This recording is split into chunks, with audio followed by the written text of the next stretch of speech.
Attorney General Pam Bondi. Pam, thank you very much, Pam. Secretary of Homeland Security Christy Kerr.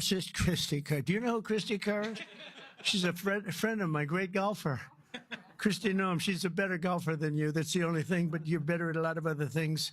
But I want to thank you for being here, for doing an unbelievable job, really an unbelievable job. FCC Chairman Brendan Carr.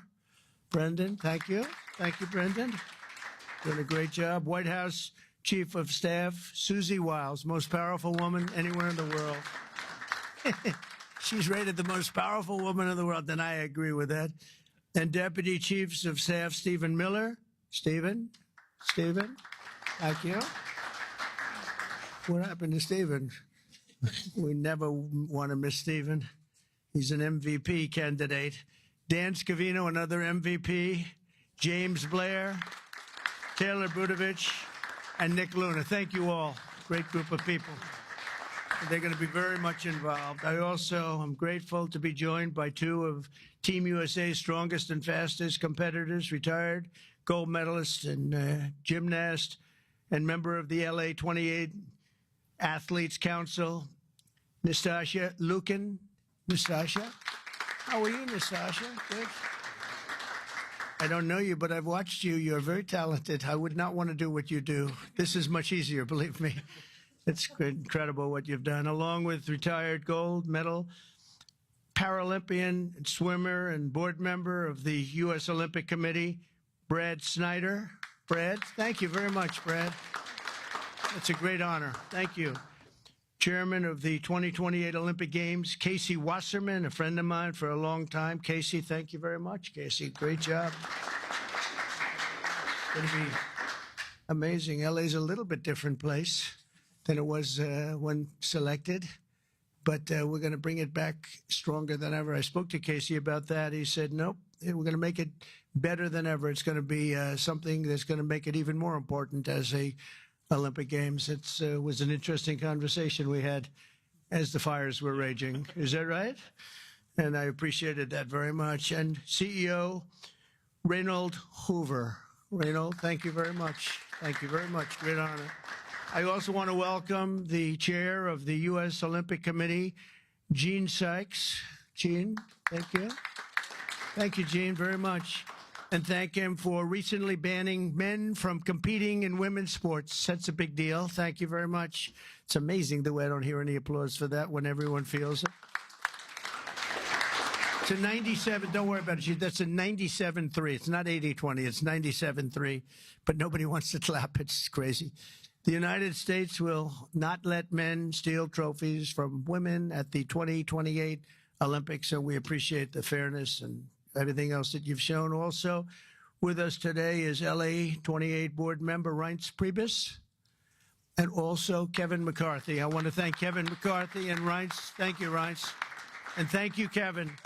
And the LA Olympics is shaping up to be a wonderful moment for America. It's going to be incredible. It's so exciting. And with today's action, I'm directing the Department of State, the Department of Justice, the Department of Homeland Security, the FBI, the Secret Service, the Department of Transportation, and many other departments and agencies to use every tool at their disposal to ensure a fantastic, safe, and beautiful event. In 2028, the Olympics is bringing back our national pastime, baseball. Wow, that's great. With teams playing under the lights at the legendary Dodger Stadium, and it is legendary. It's beautiful, one of the most beautiful. Squash players will go head-to-head inside the world-famous Universal Studios. Triathletes will sprint beneath the sun shining down on Venice Beach. This will be one of the great venues. I mean, when you think of it, right? It's going to be so incredible. Soccer teams will face off at the legendary Rose Bowl. Sailors will race through the waters near the port of Los Angeles, and the opening ceremony will take place at the beautiful Memorial Coliseum, just like the Olympics of 1932 and 1984. That was something. Those were very important Olympics. 1932 was a very important Olympics, wasn't it, huh? For 8 straight consecutive summer games, no one has won more medals than Team USA, which is incredible. We want to keep it that way. Over the years, Team USA has won triple the number of Summer Olympic gold medals as the next closest country, and I'm confident that that's going to continue in 2028. That's an amazing achievement, by the way. Between the LA Olympics and the FIFA World Cup next year, we have the World Cup and we have the Olympics, got them both. It's a great time to be a sports fan in America, and maybe, you know, I don't want to say most importantly, but it is a celebration of 250 years. We have our 250th anniversary also during the year, and it's going to be between the three of them. I think there'll be no other time that we've ever had in our history like that. So I'd like to ask the LA Olympics chairman, Casey Wasserman, to say a few words, and I appreciate it very much, Casey. Great job you've done. Thank you very much.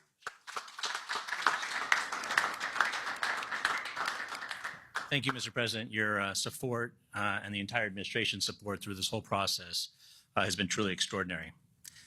In just 1,074 days, yes, we're counting, sir, the eyes of the world will be on this country as we open the 2028 Olympics.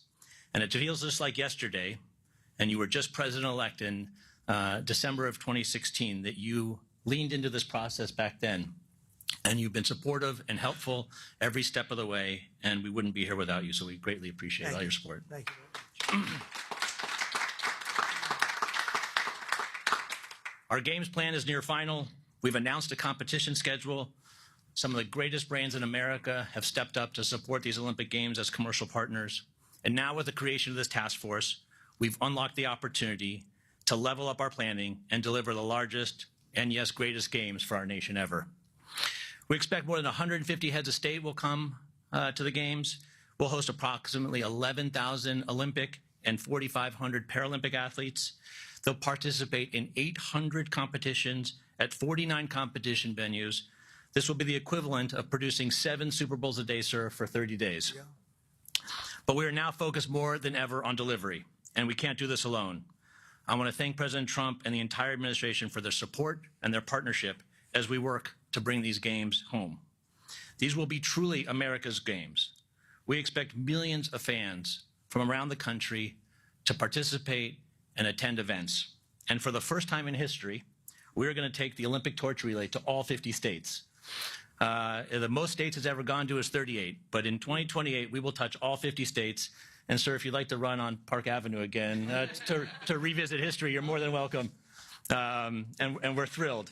But this administration has delivered critical security funding in the recent bill that will be used by local and state agencies and the federal government to make sure that our games are safe and secure and ultimately the best place to experience and be an Olympic fan.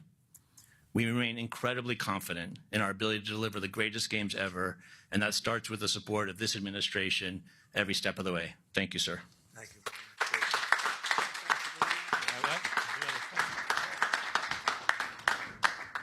So we don't have trophies in the Olympic movement, but as you know, 1984 hosted the Olympics in Los Angeles, right? And someone we admire, President Reagan, both of us, presided over those, and you will preside over our games. So we have for you a full set of the 84 original medals. Wow.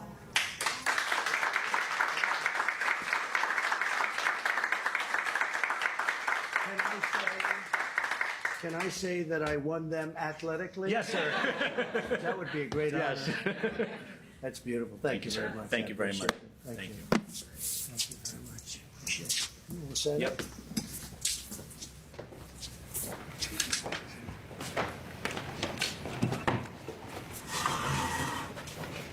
Okay, come on around, everybody. This is a big one here.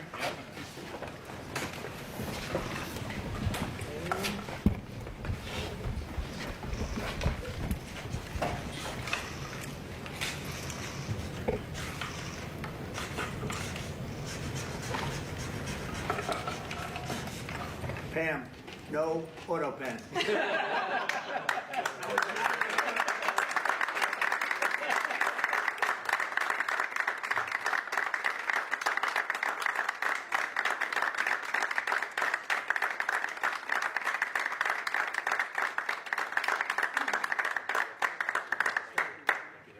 Fantastic. Thank you very much. Mr. President, Mr. President,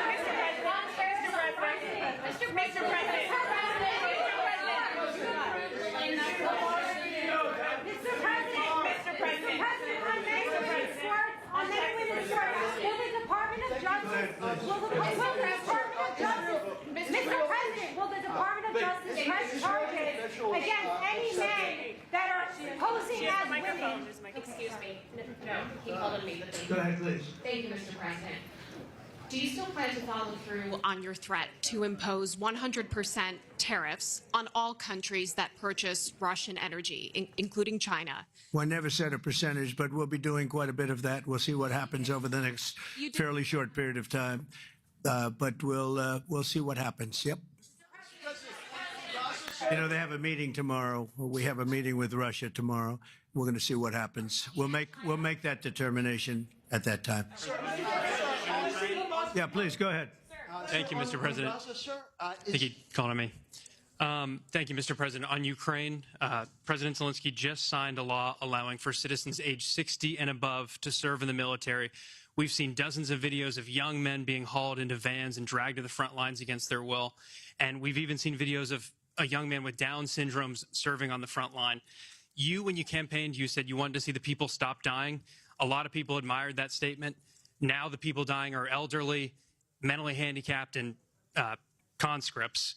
So even if a ceasefire doesn't work out, why should Americans continue to fund a foreign military that's scraping the bottom of the barrel of its population like this? Well, you have to understand very importantly, this is Biden's war. This is not my war. I'm here to get us out of it. It's a mess, and I'm here to get us out. I haven't heard that when you say about 60-year-old men and, et cetera. But this is Biden's war, and we're working very hard to get us out. I stopped 5 wars in the last 5 months, actually, and I'd like this to be the 6th, frankly, and that doesn't even include Iran with, obliterating their nuclear haul, because they would have had nuclear weapons within 2 months.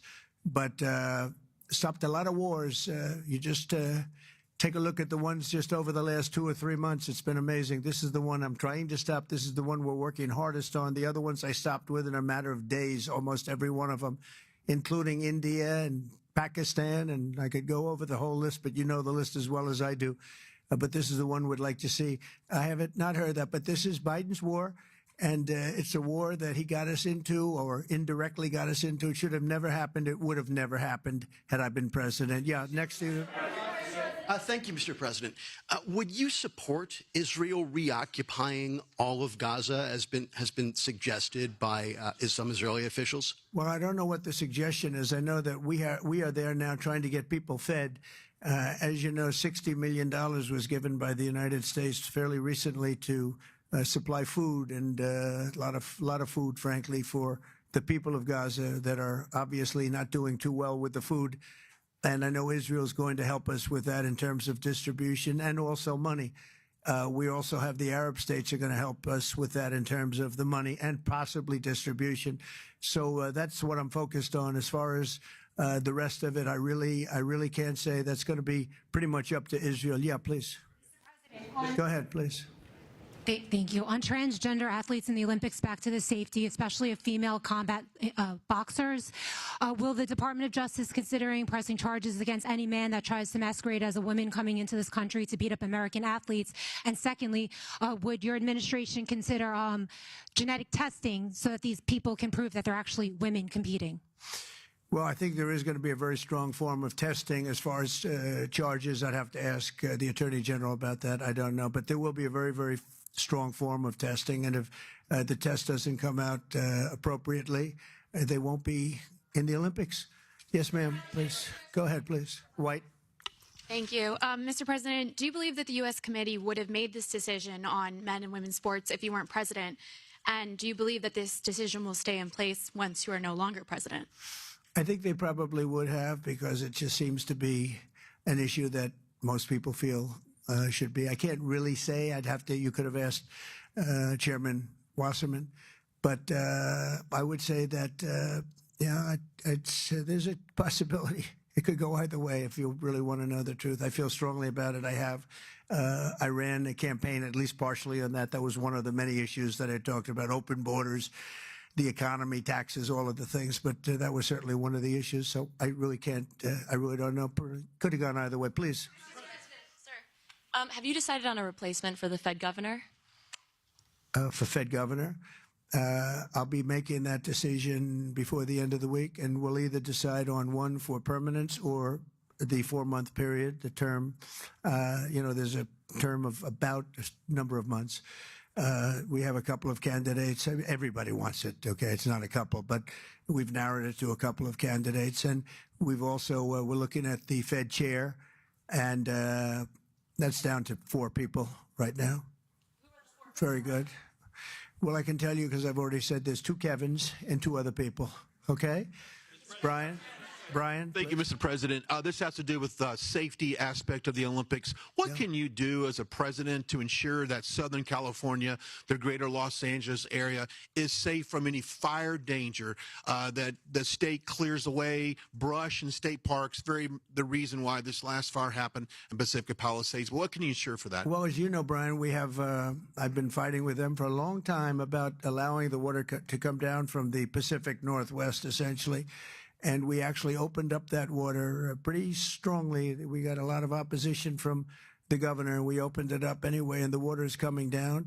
That we want it opened further. They have a lot of water. They send it out into the Pacific Ocean in order to protect the smelt. It's a little tiny fish that's not doing very well, especially when they don't have water. They really do badly, okay? But it's a fish, environmentally protected, even though it's in many other areas. I think they just use that as an excuse to smelt. You'll check that out. But I think it's just an excuse. They've got to allow full water, and they're working with Lee Zeldin is really helping us a lot, but they've got to allow a full complement of water to come down from the Pacific Northwest. There is so much water.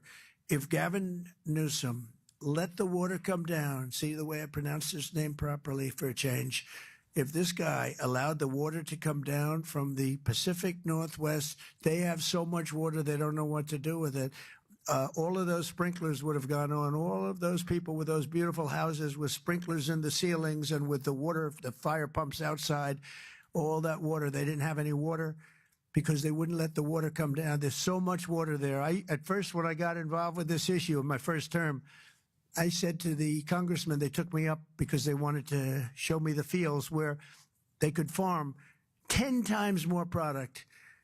You'd see 100 acres, and you'd see 1 acre or 2 acres, beautiful green. It's very vibrant soil, but they don't give it the water that it's entitled to. And I said, oh, they have a drought? I said, no, they told me we don't have a drought. They don't. The Democrats don't allow the water to come down into the farms and into anywhere. By the time it gets down even into certain parts of California, it's fed out stupidly into the Pacific Ocean. If that water were allowed, so we broke into it and we allowed it to come down, and it come down at a higher level, and we want that, and we're demanding that of the governor. The other thing is, we'll do anything necessary to keep the Olympics safe, including using our National Guard or military. Okay? No, I will use the National Guard or military. This is going to be so safe, and if we have to, because obviously you have a mayor that is not very competent. She can't get the permits for the people. You know, the people are still waiting for their permits. Lee Zeldin got them the federal permit, which is 10 times harder to get, and everybody can build on the federal basis, and that's the hard one. But the mayor, Bass, she refuses to or cannot get them permits. They're waiting. And I was there right after the fires, and I saw all these beautiful people standing by their homes ready to get in and get to work. And they're waiting for their permits, and they're still waiting for their state permits and city permits. It's a disgrace. It's a disgrace. Redress, yes, ma'am. Thank you, Mr. President. Thank you. India says that the U.S. imports Russian uranium, chemicals, fertilizers, while criticizing their energy imports. Your response to that, sir? I don't know anything about it. I'd have to check, but we'll get back to you on that. Yeah, please. Mr. President. Yeah, go ahead. Have you seen the Hamas-released video of Israeli hostage Avitar David starving and being forced to dig his own grave in a Hamas tunnel? I have, yeah. What's your reaction? I think it's horrible. I think it's horrible. And I hope a lot of people do get to see it, as bad as it is, because I think it's a horrible thing. Yeah, behind you, please. Mr. President, yes. Can you speak to just how, this drop-off in foreign-born workers is going to benefit Americans, and will it force American companies to pay fairer wages to American workers? Well, we want to take care of our American workers, and first and foremost, and that's what we're doing. We also want to help our farmers because our farmers are producing like never before. We have to help them.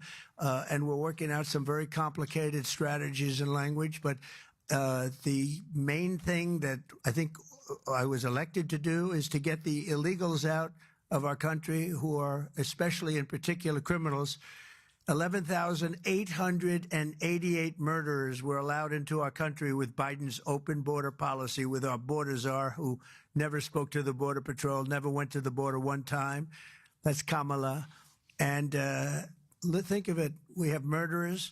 We have people coming in from all countries all over the world, from prisons in the Congo and Africa, from prisons all over South America, all over rough parts of Europe, all over Asia. They're pouring into our country. Not anymore. So we just announced we had our third consecutive month where we were rated 0 people. And these are, frankly, very liberal people that make up these charts. So I don't know what's wrong with them. They seem to not be doing their job for the Democrats. But I'm honored by the fact that they say it. We're very tough on the border. And people can come into our country, but they have to come in legally. So I think that we've done an amazing job, actually. But we have to get the criminals out of our country, murderers, drug dealers, gang members. They emptied prisons into our country. It's one of the reasons, I think, even beyond the economy, it's one of the reasons I got elected. It's really maybe the number one. I was between the economy and that. But, as I said before, our nation is doing really well, but we have to get these really bad people. They should have never been allowed in our country. Open border policy is for fools. We're the only country in the world with an open borders policy, but we don't have that anymore. We had 0 now for 3 months in a row. Peter? Thank you very much, President Trump. Nice to see you got off the roof all right. Yeah.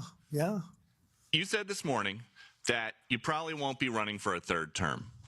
This weekend, Secretary of State Rubio said that he thought J.D. Vance would be a great nominee.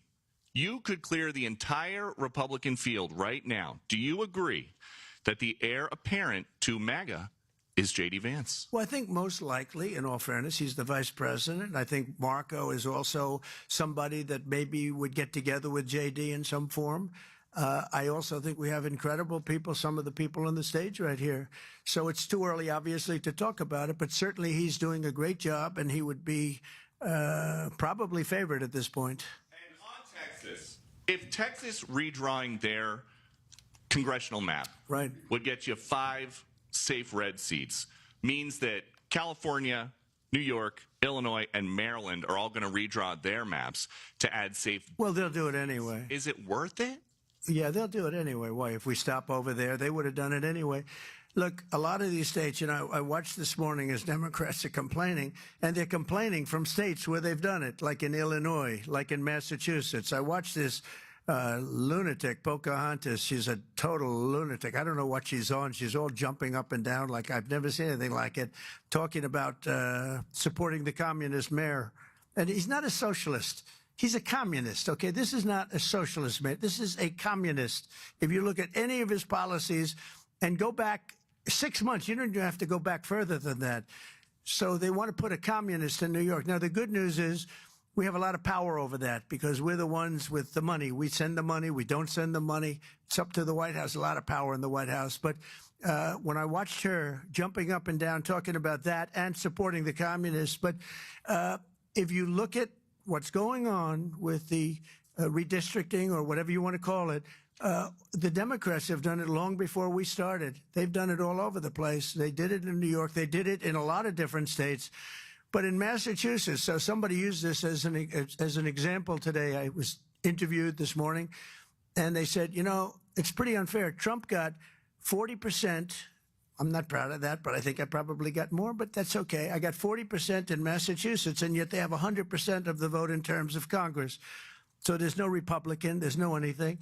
So we should have 40%. You know why? They redistricted, and they've done it all over the place. And they've done it in California, by the way. Before this, they've done it in California. So we'll see what happens. We have a wonderful governor in Texas. He feels strongly about it. It's going to be up to him. I think there's tremendous support for it. And, we've watched the Democrats destroy our country in 4 years. They've destroyed, between their open borders that we talked about, transgender for everybody, all of the horrible things that they've done, high taxes, horrible medical provision for people. We've watched them destroy our country for 4 years, and people don't want that. And people in Texas, as you saw, I got the highest vote in the history of Texas. I love Texas. Texas likes me, obviously. But I got the highest vote, and that was checked out on the show. Did you see that, where they checked it out? They said he actually did get the highest vote in the history of Texas, which disappointed them. They were very disappointed to hear that. But Texas is a place that's done very well with a free enterprise kind of an attitude, with the exact opposite of what's happening in New York with a communist mayor. And they know what they're doing, and they're doing the right thing. Yeah. Two questions for you.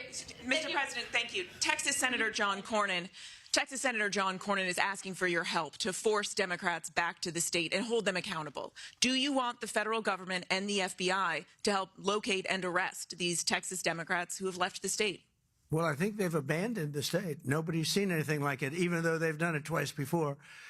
And in a certain way, it almost looks like they've abandoned the state. It looks very bad. Yeah, go ahead, please. Should the FBI get involved? Should the FBI get involved? Well, they may have to. They may have to. No, I know they want them back. Not only the Attorney General, the governor wants them back. If you look, I mean, the governor of Texas is demanding they come back. So a lot of people are demanding they come back.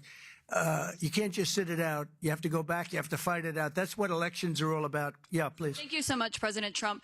Two questions for you. One, were you aware of and did you personally approve the prison transfer for Ghislaine Maxwell that your Justice Department? I didn't know about it at all. No, I read about it just like you did. And do you believe that she is? It's not a very uncommon thing. Do you believe that she's credible to be listening to? Your Deputy Attorney General sat down with her recently. Well, let me tell you, he's a very talented man. His name is Todd Blanche. He's a very legitimate person, very high, I just a very highly thought of person, respected by everybody. And I didn't talk to him about it, but I will tell you that whatever he asked would be totally appropriate, and it's not an uncommon thing to do that. And I think he probably wants to make sure that, people that should not be involved or aren't involved are not hurt by something that would be very, very unfortunate, very unfair to a lot of people. But I will say this, Todd Blanche is one of the most highly respected people you'll ever meet. So I know this. I didn't discuss it with him, but anything he talked about with her or the fact that he did that, not unusual, number one, and most importantly is something that would be totally above board. Please. Yeah, please, go ahead. Thanks, Mr. President. Mr. President, how much more would you like DOJ to cut from the federal government? Well, it's not so much DOJ anymore. And by the way, I have to say that somebody from DOJ was very badly hurt last night. You saw that. A young man who was beat up by a bunch of thugs in D.C. And either they're going to straighten their act out in the terms of government and in terms of protection, or we're going to have to federalize and run it the way it's supposed to be run. But it's not a question of DOJ. We have great people, secretaries and all, working with DOJ and cutting with I said with a scalpel as opposed with an axe.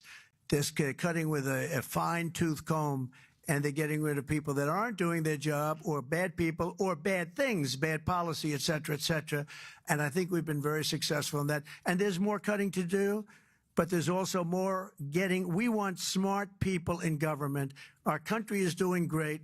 I think we are doing probably, maybe in many ways, better than we've ever done before. We're taking in trillions, not billions, trillions and trillions of dollars from other countries who, for years, took advantage of us. They took advantage of the United States like we were children, and that's not happening anymore. Now they're paying a lot of money, and they're paying hundreds of billions of dollars. Individual countries paying hundreds of billions of dollars. You're seeing what everybody else is seeing.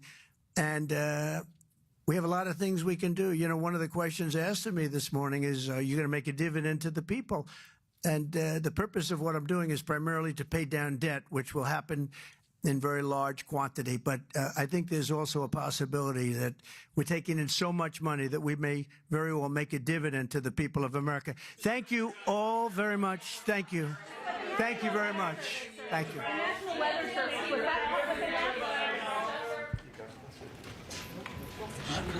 Thank you, Mr. President.